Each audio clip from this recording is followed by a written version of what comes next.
Here he is, the United States Senator from Massachusetts, Scott Brown. In the minds of many political analysts, this was not expected. What a great crowd, and I bet they can hear this cheering all the way in Washington, D.C. Republican Scott Brown won the Senate seat held for nearly half a century by a Democrat, Senator Ted Kennedy. Brown won in a state where Democrats outnumber Republicans 3-1, and undeclared voters outnumber voters from both parties. I am nobody's senator except yours.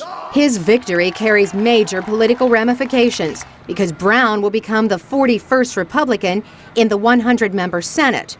That gives Republicans the power to block or delay Democratic legislation. Last night, a shot was fired around this nation. President Barack Obama, celebrating a year since his inauguration, says he doesn't think it's a referendum on him.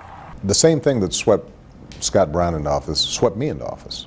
People are angry and they're frustrated, not just because of what's happened in the last year or 2 years, but what's happened over the last 8 years. Most at risk now is the president's health care legislation, which Brown addressed Wednesday from his home state of Massachusetts.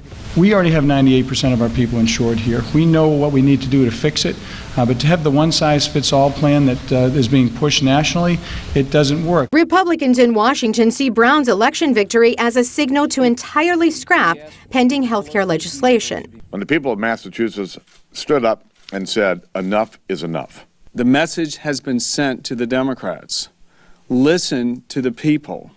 Heed their priorities. Nancy Pelosi, the head of the Democratic Party in the House of Representatives, answered that plea. We heard, we will heed, we will move forward with their considerations in mind, but we will move forward for health care.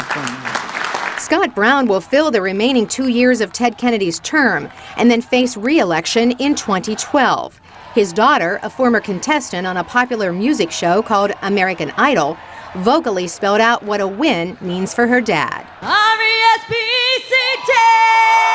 The newly elected senator travels to Washington Thursday, where it's yet to be seen if he will receive that respect, especially from majority Democrats.